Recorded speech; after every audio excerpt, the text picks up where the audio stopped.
Chantez au Seigneur un cantique nouveau. Alléluia, Alléluia, Alléluia.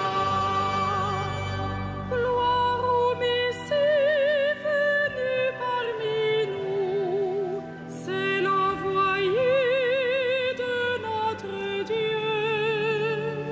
Chantez au Seigneur un cantique nouveau. Alléluia, Alléluia, Alléluia.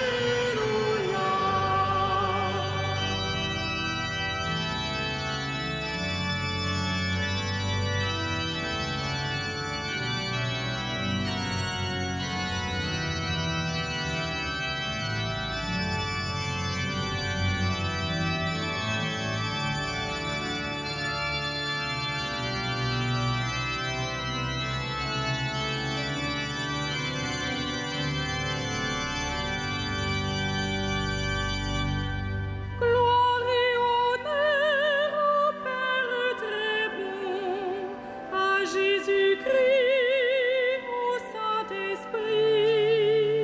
Chantez au Seigneur un cantique nouveau. Alléluia, Alléluia, Alléluia. Que la lumière de Jésus-Christ nous réunisse en un seul corps. Chantez au Seigneur un cantique nouveau. Alléluia, Alléluia, Alléluia.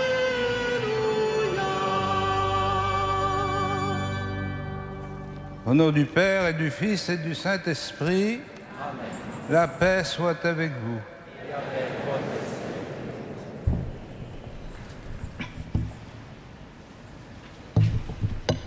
Éminence, Monseigneur Jacquin, recteur de la cathédrale, chers pères concélébrants, chers amis, chers frères et sœurs, bonsoir.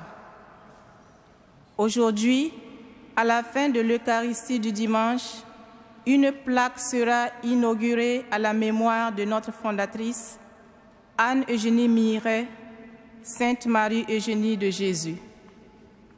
C'est pour nous, religieuses de l'Assomption, et pour tous nos amis, une grande émotion et une grande joie. Nous imaginons Anne-Eugénie, jeune fille de 18 ans, pas encore 19, dans la foule de Notre-Dame lors du carême 1836. En quête d'un sens à sa vie, à la recherche de la foi, obligée par des cousines trop pieuses à suivre des prédications, elle avait choisi celle du jeune abbé Lacordaire. C'était la deuxième année de ses conférences et sa renommée n'avait pas laissé la jeune fille insensible. Arrivée 3 heures à l'avance pour avoir une place, cette longue attente avait préparé son intelligence et son cœur à accueillir une réponse à ses interrogations. Elle confie que, sous les voûtes de la cathédrale, il lui semblait entendre les pas des générations qui l'avaient précédée. C'était une découverte de l'Église, un chemin de conversion qui s'ouvrait à elle, chemin poursuivi à travers la fondation de notre congrégation. Marie-Eugénie dira plus tard: « Ma vocation date de Notre-Dame. Je n'entre jamais sans émotion dans la vieille basilique où j'ai reçu tant de grâce. » Canonisée en 2007 par le pape Benoît XVI, elle est sainte parmi les saints et saintes de l'Église de Paris et de l'Église universelle. Et à la suite de Sainte Marie-Eugénie, nous voudrions renouveler notre attachement à cette Église qu'elle a aimé et servi tout au long de sa vie. Nous remercions de tout cœur cette Église de bien vouloir garder une trace de sa vie gravée dans l'inscription que le cardinal voudra bien bénir tout à l'heure. Nous adressons également nos sincères remerciements à M. René de Villelongue, qui est à l'origine de cette belle initiative, et à Monseigneur Patrick Jacquin, qui l'a bien accueilli.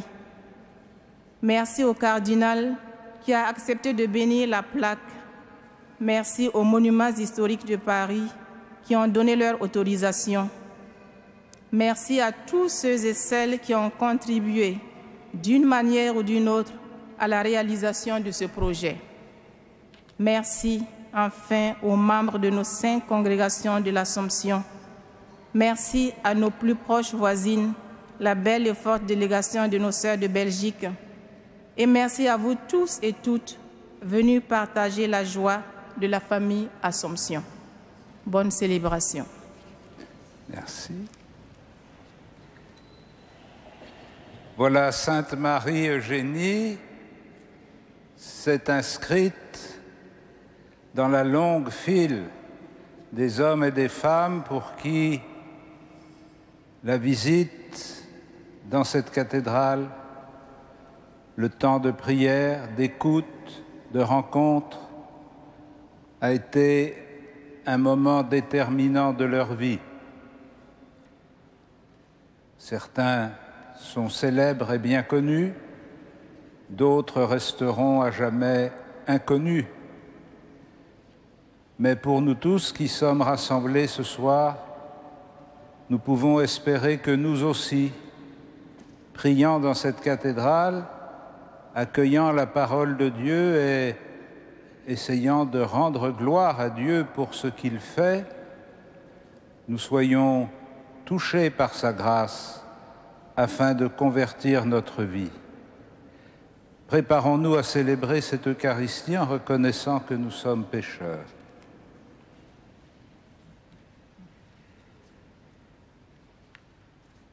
Je confesse à Dieu Tout-Puissant, je reconnais devant mes frères que j'ai péché en pensée, en parole, par action et par omission.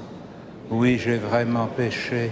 C'est pourquoi je supplie la Vierge Marie, les anges et tous les saints, et vous aussi, mes frères, de prier pour moi, le Seigneur notre Dieu. Et que Dieu Tout-Puissant nous fasse miséricorde, qu'il nous pardonne nos péchés et nous conduise à la vie éternelle.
Gloria in excelsis Deo.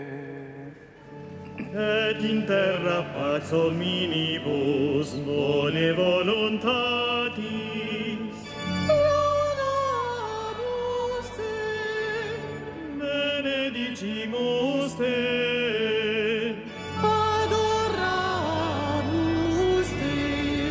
Glorificamus te. Gratias agimus te.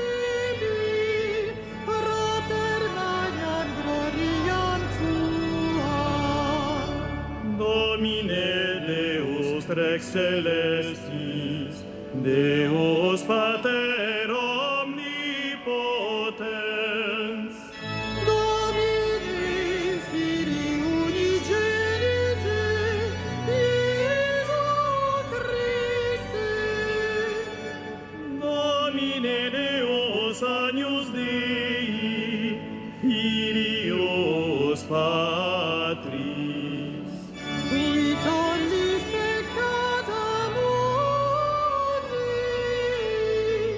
miserere nobis. qui tollis peccata mundi, suscipet deprecationem nostra.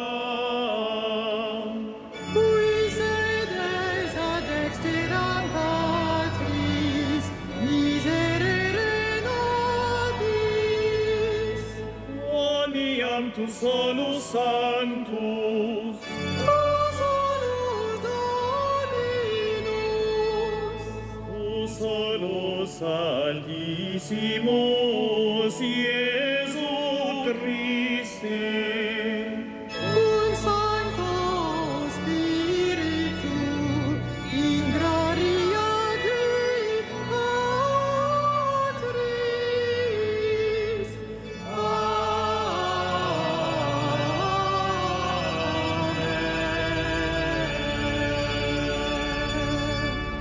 Prions le Seigneur. Seigneur, entends notre prière. Nous croyons que le Sauveur des hommes est auprès de toi dans la gloire. Fais-nous croire aussi qu'il est encore avec nous jusqu'à la fin des temps, comme il nous l'a promis. Lui qui vit et règne avec toi dans la communion du Saint-Esprit, maintenant et pour les siècles des siècles. Amen.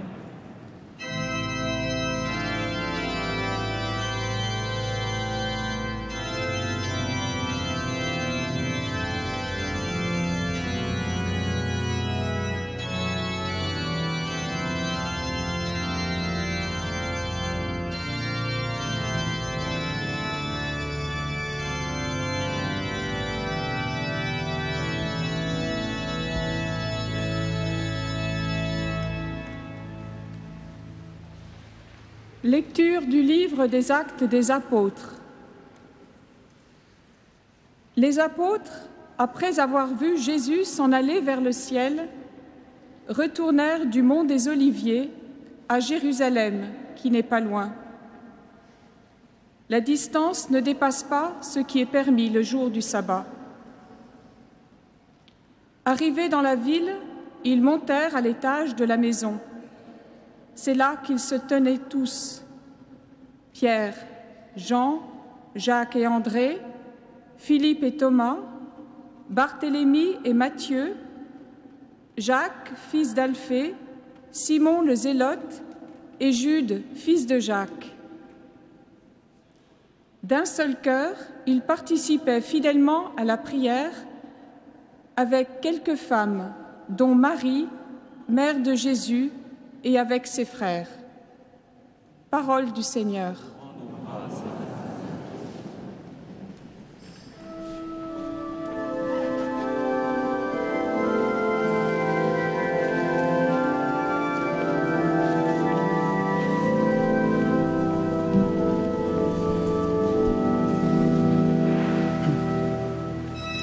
Le Seigneur est ma lumière et mon salut, de qui aurais-je crainte?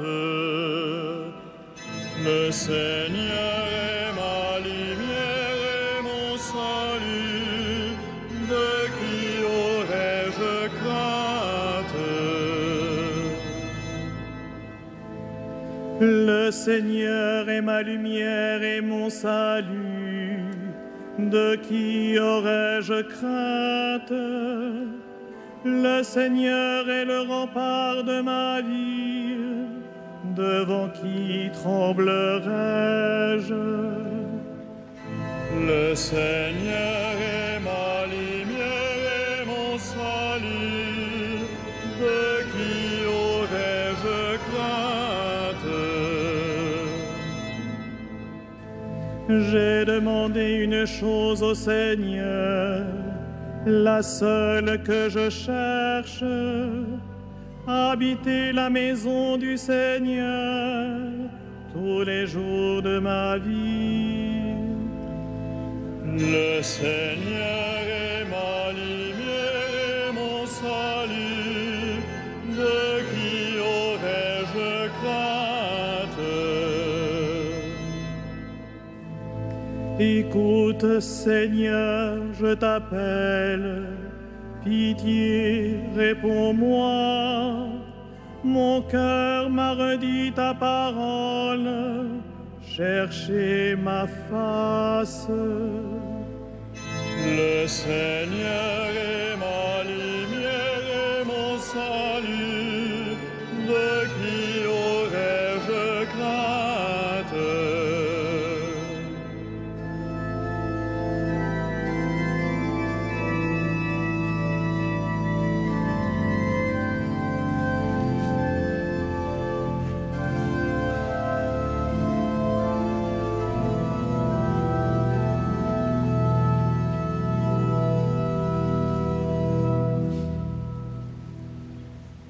Lecture de la première lettre de Saint Pierre apôtre. Mes bien-aimés, puisque vous communiez aux souffrances du Christ, réjouissez-vous, afin d'être dans la joie et l'allégresse quand sa gloire se révélera. Si l'on vous insulte à cause du nom du Christ, heureux êtes-vous, puisque l'Esprit de gloire, l'Esprit de Dieu repose sur vous. Si l'on fait souffrir l'un de vous, que ce ne soit pas comme meurtrier, voleur, malfaiteur ou comme dénonciateur. Mais si c'est comme chrétien, qu'il n'ait pas de honte et qu'il rende gloire à Dieu à cause de ce nom de chrétien. Parole du Seigneur.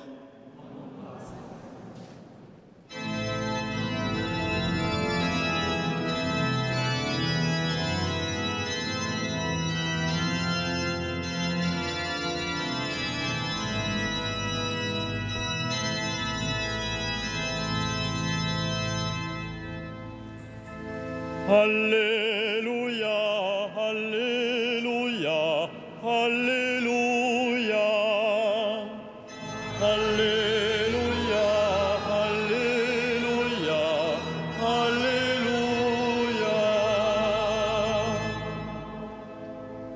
Le Seigneur ne vous laisse pas orphelins, il reviendra vers vous. Alors votre cœur connaîtra la joie. Alléluia, Alléluia, Alléluia.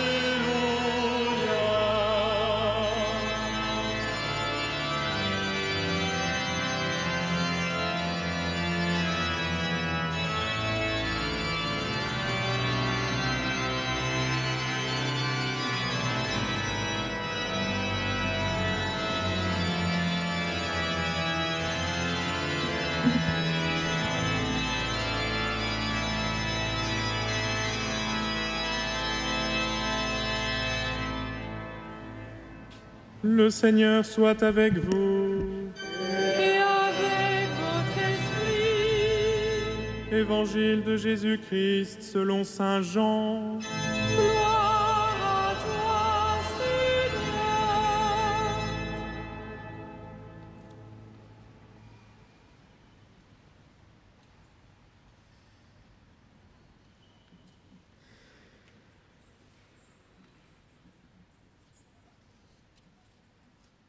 À l'heure où Jésus passait de ce monde à son Père, il leva les yeux au ciel et pria ainsi. « Père, l'heure est venue. Glorifie ton Fils, afin que le Fils te glorifie. Ainsi, comme tu lui as donné autorité sur tout être vivant, il donnera la vie éternelle à tous ceux que tu lui as donnés. Or, la vie éternelle, c'est de te connaître, toi, le seul Dieu, le vrai Dieu, et de connaître celui que tu as envoyé, Jésus-Christ. Moi, je t'ai glorifié sur la terre en accomplissant l'œuvre que tu m'avais confiée. Toi, Père, glorifie-moi maintenant auprès de toi, donne-moi la gloire que j'avais auprès de toi avant le commencement du monde. J'ai fait connaître ton nom aux hommes que tu as pris dans le monde pour me les donner. Ils étaient à toi, tu me les as donnés, et ils ont gardé fidèlement ta parole. Maintenant, ils ont reconnu que tout ce que tu m'as donné vient de toi, car je leur ai donné les paroles que tu m'avais données. Ils les ont reçues, ils ont vraiment reconnu que je suis venu d'auprès de toi, et ils ont cru que c'était toi qui m'avais envoyé. Je prie pour eux. Ce n'est pas pour le monde que je prie, mais pour ceux que tu m'as donnés.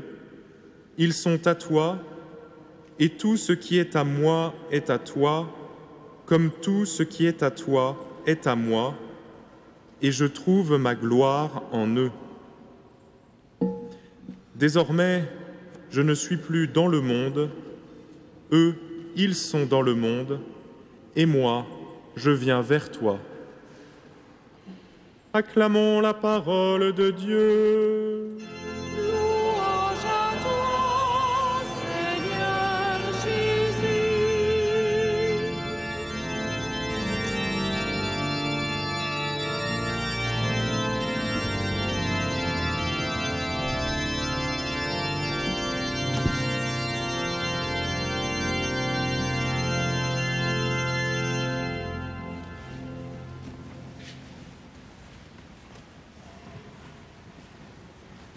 Je ne suis plus dans le monde, eux, ils sont dans le monde.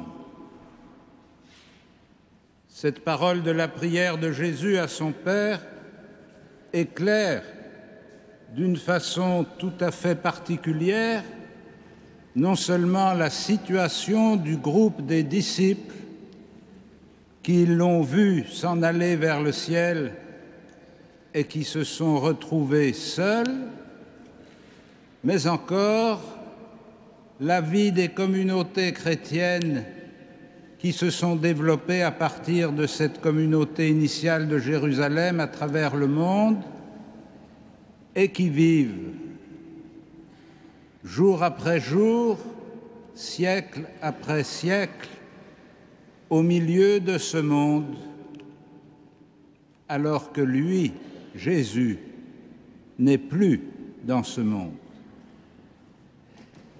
Nous comprenons bien comment les disciples, bousculés par ce départ du Christ, même s'il avait été annoncé, ont pu se trouver désemparés et effrayés. Qu'allait-il devenir? Qu'allait-il donc faire? Et le réflexe immédiat qui les a réunis a été de se reporter tout simplement au dernier endroit où ils avaient partagé la scène avec lui et à se retrouver entre eux avec les quelques femmes qui avaient suivi Jésus, Marie et sa famille. Tous réunis dans la prière, ils attendent, mais ils ne sauront ce qu'ils attendent que dans quelques jours, quand l'Esprit Saint sera répandu sur eux et qu'ils comprendront alors ce qu'ils ont vécu et ce qu'ils ont entendu et qu'ils ne pouvaient pas encore comprendre. Mais nous ne sommes pas exactement dans la situation des disciples, car nous connaissons la suite de l'histoire. Nous ne sommes pas réunis ce soir après avoir célébré l'Ascension dans une sorte de faux suspense où on se demanderait qu'est-ce que nous allons devenir. Nous savons que l'Esprit du Christ a été répandu en nos cœurs par la foi Nous savons que par le don de cet esprit, il a engagé le groupe apostolique dans une vie missionnaire à travers le bassin méditerranéen et qu'à travers eux, la bonne nouvelle de l'Évangile a été répandue à travers le monde. Nous savons qu'il n'est pas visible de nos yeux, mais que bien qu'invisible, il est toujours actif et présent par son esprit, par son Église, par les sacrements qu'il nous permet de célébrer. Si bien que notre célébration de ce soir, entre l'Ascension et la Pentecôte, n'est pas une sorte de reconstitution artificielle pour essayer de nous faire éprouver les sentiments des disciples. C'est au contraire une invitation à découvrir à travers la prière de Jésus qui nous est rapportée par l'Évangile de Jean, une invitation à mieux comprendre quelle est la nature et la mission de l'Église.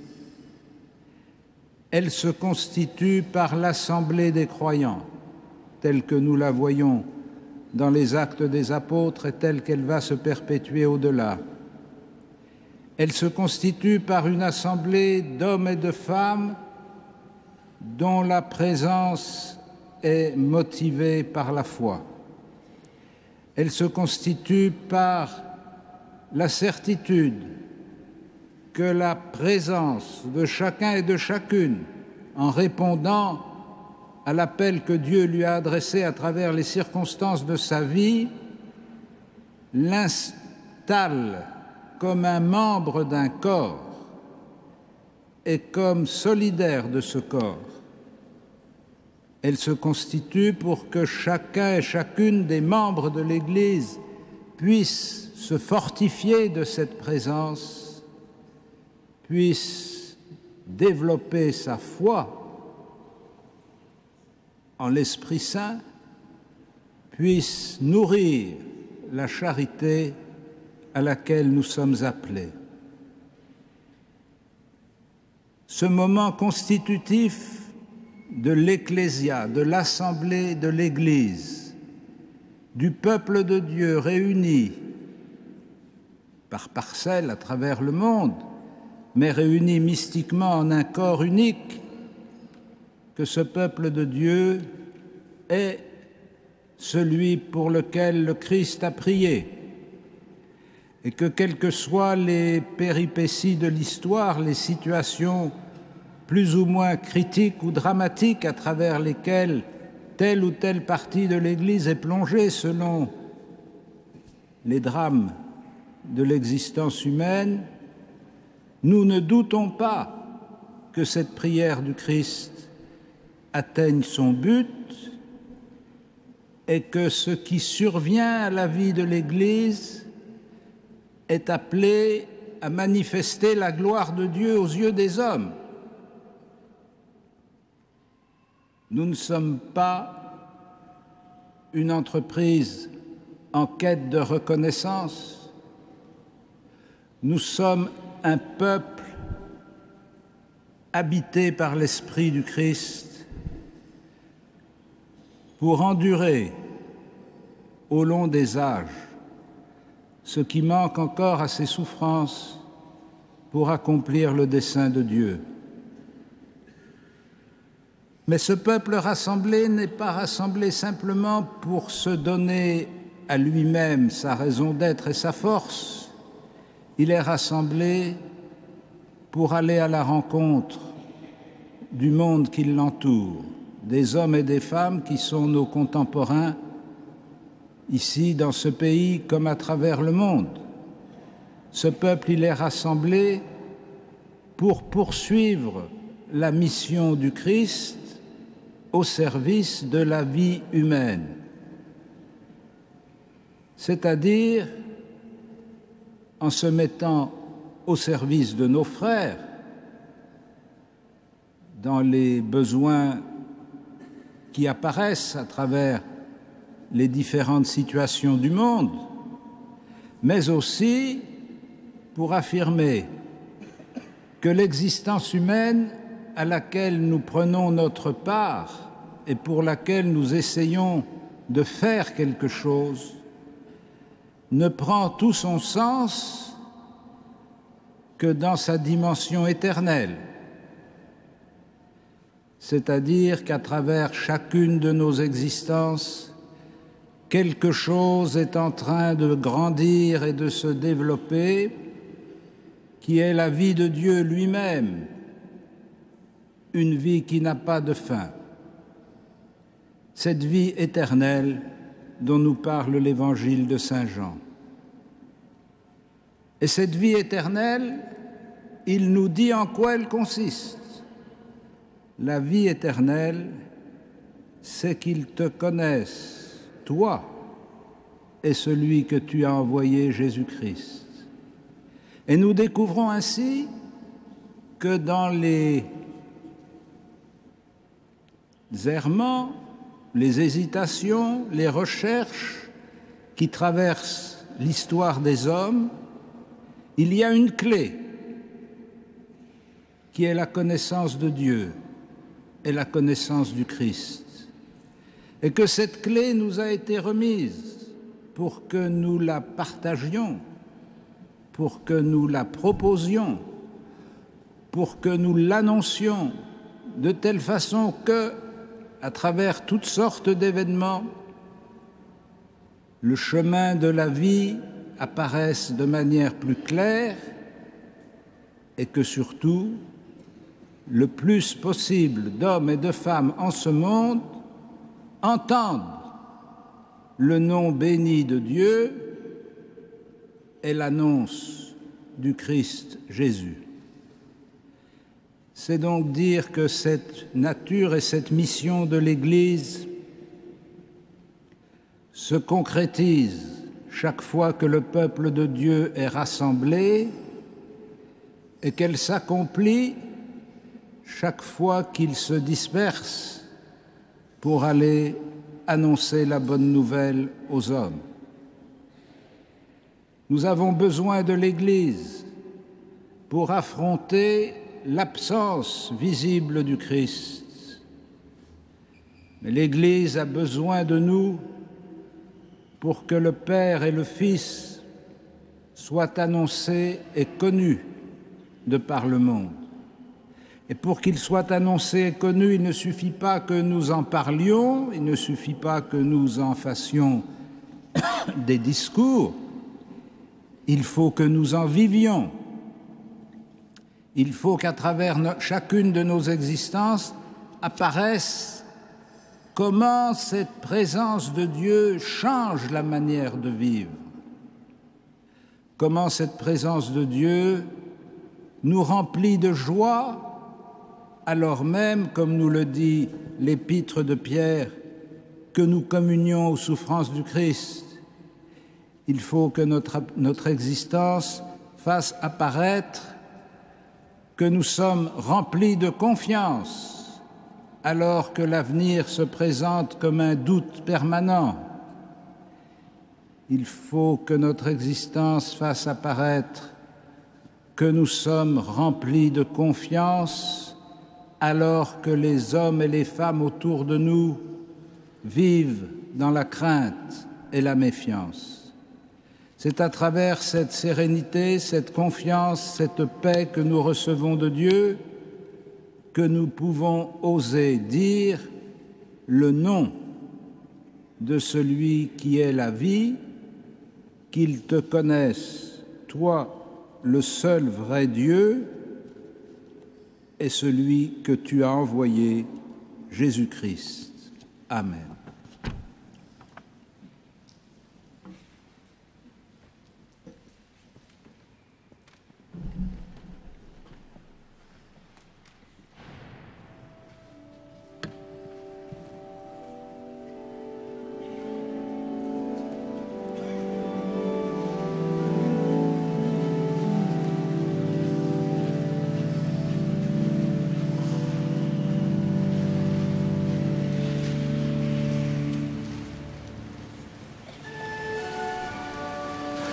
Credo in unum Deum.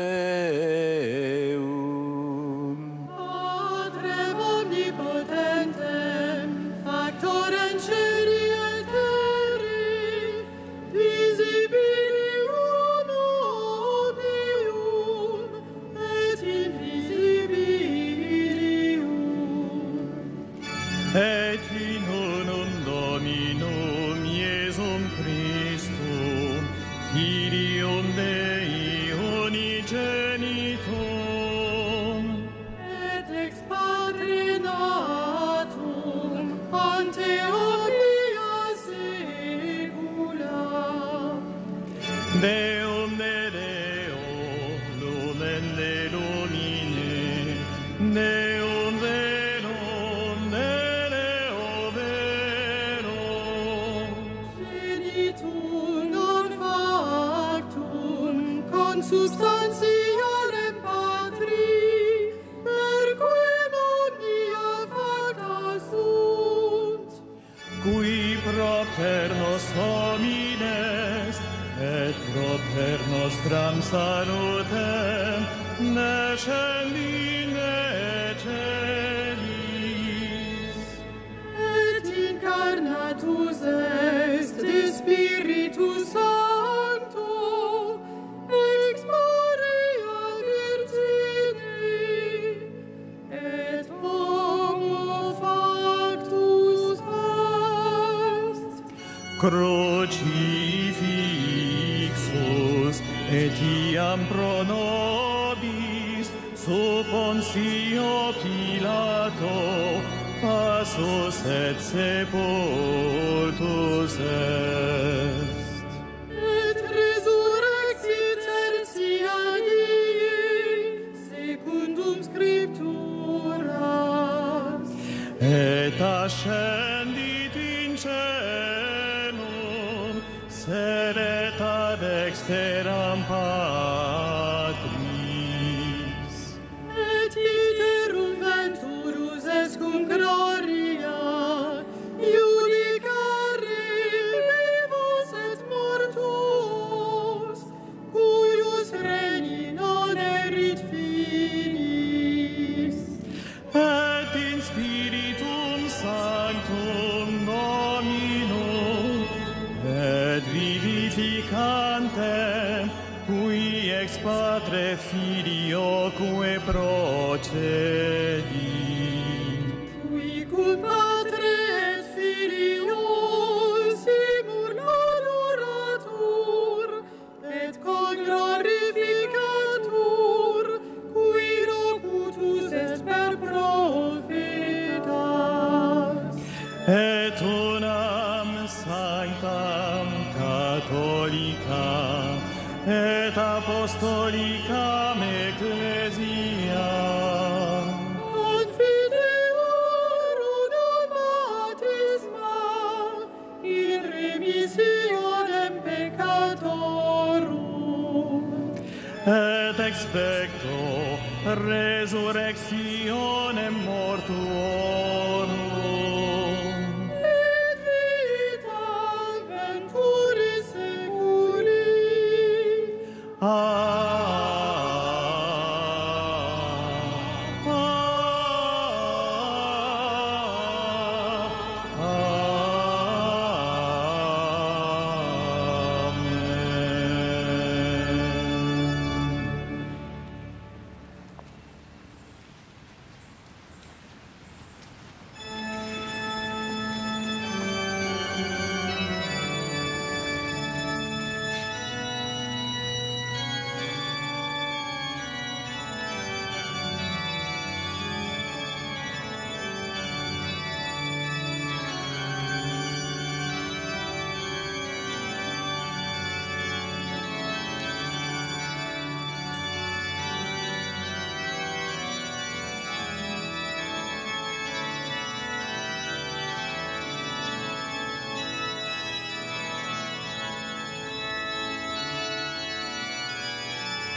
Prions ensemble au moment d'offrir le sacrifice de toute l'Église.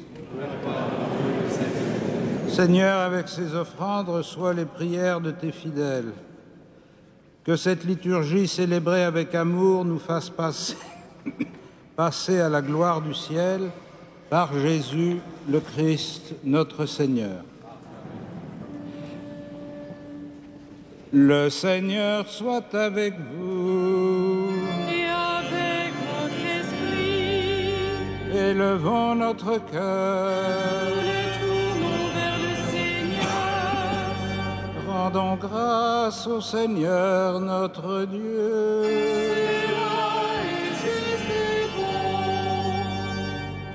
Vraiment, il est juste et bon de te rendre gloire, de t'offrir notre action de grâce toujours et en tout lieu. À toi, Père très saint, Dieu éternel et tout-puissant, par le Christ notre Seigneur. Car il s'est manifesté après sa résurrection en apparaissant à tous ses disciples, et devant leurs yeux, il est monté au ciel pour nous rendre participants de sa divinité. C'est pourquoi le peuple des baptisés, rayonnant de la joie pascale, exulte par toute la terre, tandis que les anges dans le ciel chantent sans fin l'hymne de ta gloire.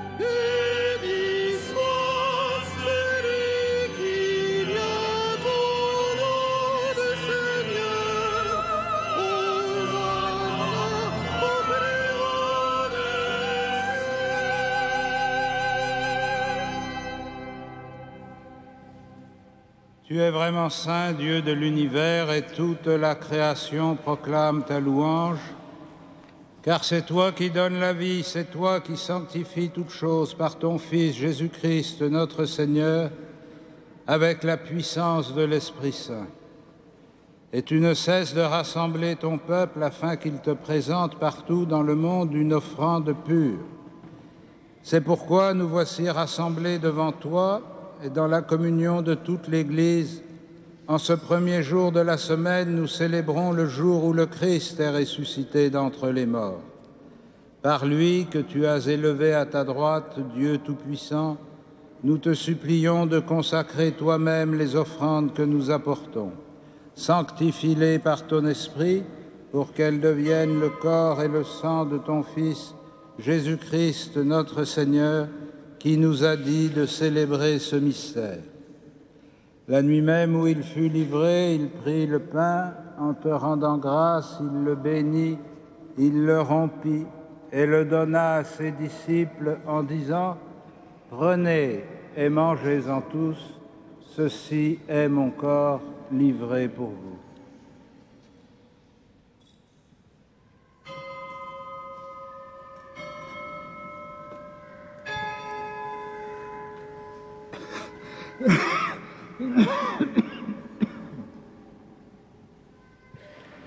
De même, à la fin du repas, il prit la coupe. En te rendant grâce, il la bénit et la donna à ses disciples en disant : « Prenez et buvez-en tous, car ceci est la coupe de mon sang, le sang de l'alliance nouvelle et éternelle, qui sera versé pour vous et pour la multitude en rémission des péchés. Vous ferez cela en mémoire de moi. »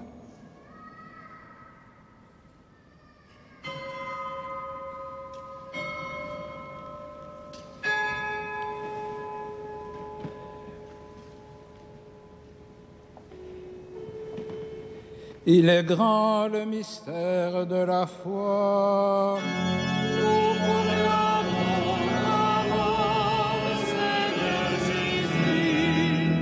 Nous célébrons ta résurrection.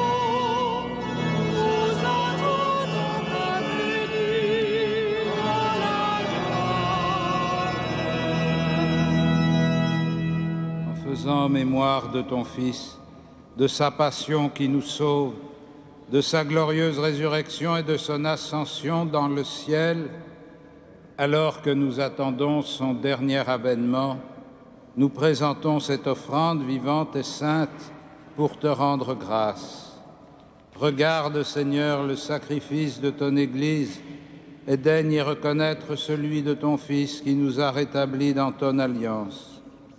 Quand nous serons nourris de son corps et de son sang et remplis de l'Esprit Saint, accorde-nous d'être un seul corps et un seul esprit dans le Christ, et que l'Esprit Saint fasse de nous une éternelle offrande à ta gloire, pour que nous obtenions un jour les biens du monde à venir auprès de la Vierge Marie, la bienheureuse Mère de Dieu, de Saint Joseph, son époux, avec les apôtres, les martyrs, Saint Denis et tous les saints qui ne cessent d'intercéder pour nous.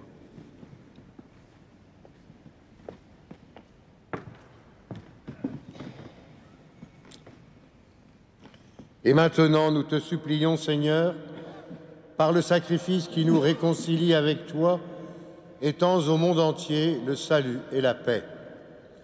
Affermis la foi et la charité de ton Église au long de son chemin sur la terre.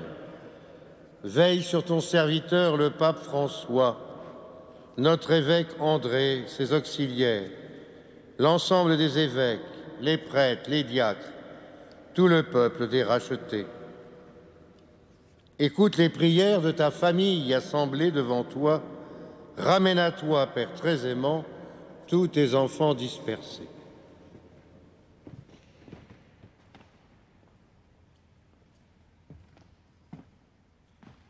Pour nos frères défunts, pour les hommes qui ont quitté ce monde et dont tu connais la droiture, nous te prions. Reçois-les dans ton royaume où nous espérons être comblés de ta gloire, tous ensemble et pour l'éternité, par le Christ notre Seigneur, par qui tu donnes au monde toute grâce et tout bien. Par lui, avec lui et en lui.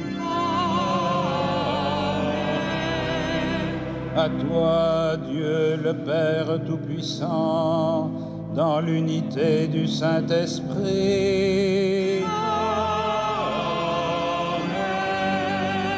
Tout honneur et toute gloire pour les siècles des siècles.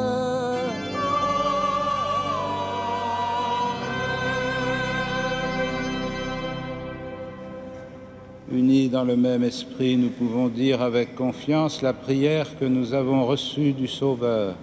Notre Père, qui es aux cieux, que ton nom soit sanctifié, que ton règne vienne, que ta volonté soit faite sur la terre comme au ciel. Donne-nous aujourd'hui notre pain de ce jour. Pardonne-nous nos offenses, comme nous pardonnons aussi à ceux qui nous ont offensés. Et ne nous soumets pas à la tentation, mais délivre-nous du mal. Délivre-nous de tout mal, Seigneur, et donne la paix à notre temps. Par ta miséricorde, rends-nous libres du péché, rends-nous forts devant les épreuves, en cette vie où nous espérons le bonheur que tu promets et l'avènement de Jésus-Christ, notre Sauveur.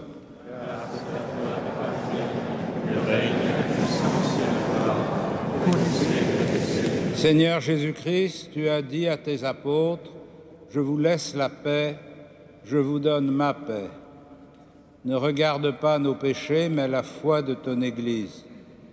Pour que ta volonté s'accomplisse, donne-lui toujours cette paix et conduis-la vers l'unité parfaite, toi qui règnes pour les siècles des siècles. Et que la paix du Seigneur soit toujours avec vous. Et avec votre esprit. Dans la charité du Christ, donnez-vous la paix.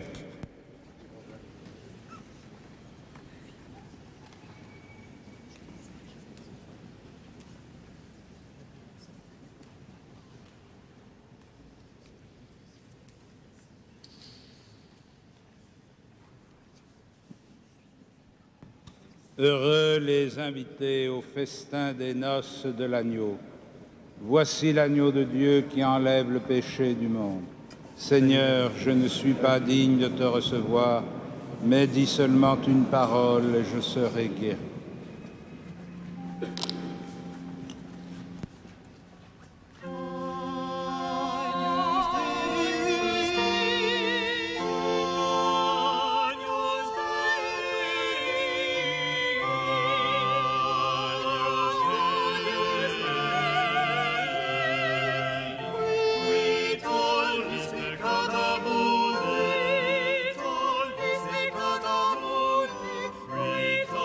Is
Frères et sœurs bien-aimés, quelques informations pour ces temps que nous vivons. Ce soir à 21h15, l'opéra d'images Réjouis-toi Marie, comme tous les samedis et dimanches du mois de mai et du mois de juin. L'entrée est libre. Par ailleurs, pendant tout l'été et dès maintenant, comme c'est marqué sur votre feuille, vous pouvez venir voir l'exposition qui est dans le Tour du Cœur de 12 magnifiques panneaux qui expliquent en 3D, comme l'on dit maintenant, les étapes de la construction de notre si belle cathédrale. Donc c'est une exposition inédite, bien sûr, elle est à entrée libre tous les jours de 8h à 18h. Je remercie d'ailleurs toute l'équipe qui a contribué, en particulier à la cathédrale, pour monter cette exposition. Mercredi à 18h15, ce sera la messe pour l'école cathédrale avec les enseignants et les étudiants.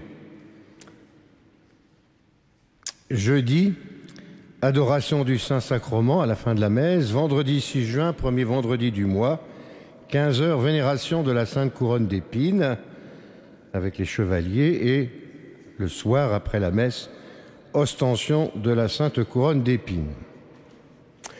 Samedi 7 et dimanche 8 juin, solennité de la Pentecôte. Attention, à 7h, messe d'envoi du pèlerinage de Chartres en présence de Monseigneur de Moulin-Beaufort. En conséquence, il n'y aura pas de messe ni à 8h ni à 9h, mais bien à midi.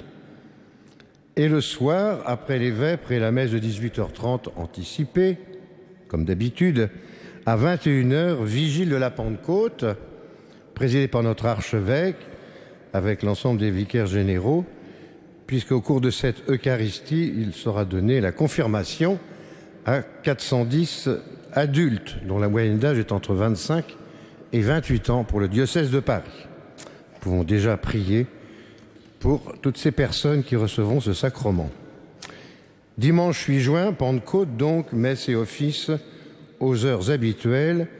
Il n'y a pas, c'est une erreur bien sûr, d'audition d'orgue l'après-midi, parce que l'orgue est toujours en réparation. Un concert à Notre-Dame de Paris le mardi 3 juin à 20h30. Vous pouvez prendre des places à l'accueil comme d'habitude.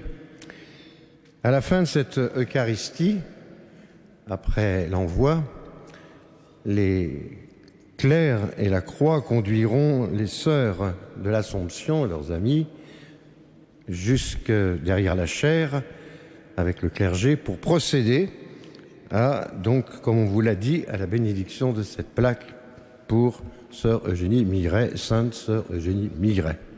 Donc, laissez passer la procession et ensemble, nous nous mettons debout pour terminer notre Eucharistie.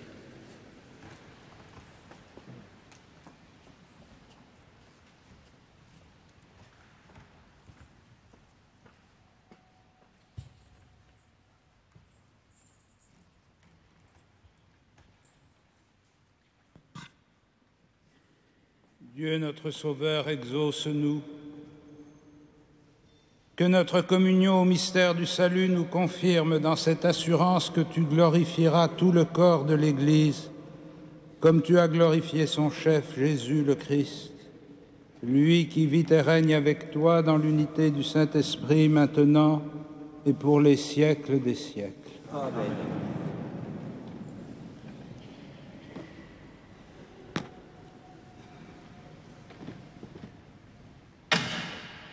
Le Seigneur soit avec vous et avec votre esprit. Et que Dieu Tout-Puissant vous bénisse, le Père, le Fils et le Saint-Esprit. Amen. Allez dans la paix du Christ. Nous rendons grâce à Dieu.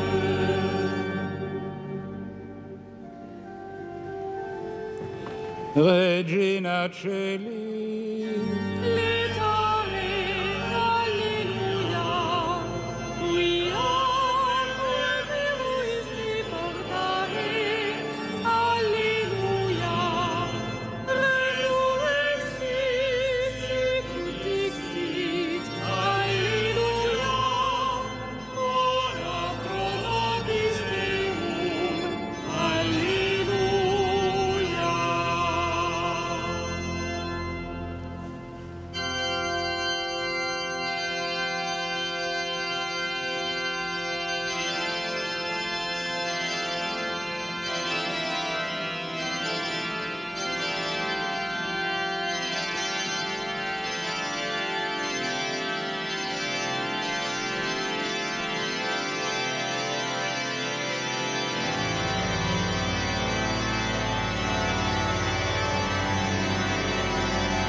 Je vais d'abord vous lire les deux plaques qui sont fixées maintenant sur la chaire de Notre-Dame de Paris.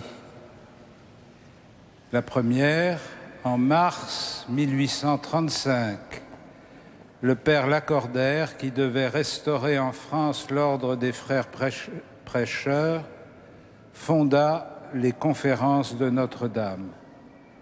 Et la seconde, qui commence par une phrase de Sainte Marie-Eugénie, « Ma vocation date de Notre-Dame ». Sainte Marie-Eugénie de Jésus, Anne-Eugénie Millet, 1817-1898, convertie par la prédication du père Lacordaire à Notre-Dame de Paris au cours du Carême 1836. Fondatrice des religieuses de l'Assomption à Paris le 30 avril 1839, béatifiée par le pape Paul VI à Rome le 9 février 1975 et canonisée par le pape Benoît XVI à Rome le 3 juin 2007.